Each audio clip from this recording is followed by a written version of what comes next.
বিক্রির কথা শুনলেই কাঁদে আদরে লালবাবু। সামনে কুরবানি, তাই পাকিস্তানি শাহিওয়াল জাতের গরু লালবাবুকে ওঠানো হবে হাটে। প্রায় 4 বছর ধরে লালবাবুকে লালন করেছেন ময়মনসিংহের ঈশ্বরগঞ্জ উপজেলার মোহাম্মদ আব্দুল হান্নান। তার লালন পালন করা লালবাবুর দাম চেয়েছেন 12 লাখ টাকা। গরুটির গড়ন ভালো ও লাল রঙের হওয়ায় মালিক তার নাম রেখেছেন লালবাবু।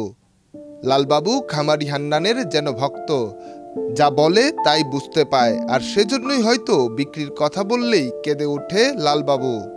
কুরবানির এই গরুটি দেখতে আব্দুল হান্নানের বাড়িতে ভিড় জমাচ্ছে এলাকাবাসী।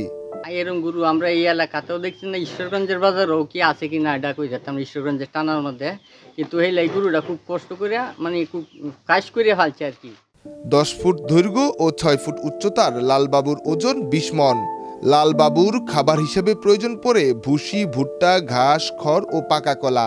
এছাড়া গরম থেকে মুক্ত থাকতে ব্যবহার করা হয় বৈদ্যুতিক পাখা।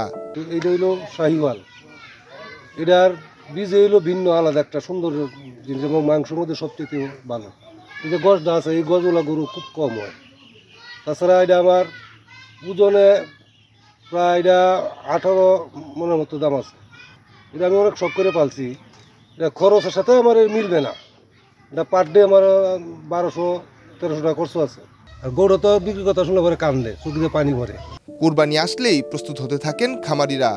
এবার এই লালবাবু বিক্রি করে ভালো আয় করবেন বলে বিশ্বাস খামারি হান্নানের। ডেস্ক রিপোর্ট, দেশ রূপান্তর।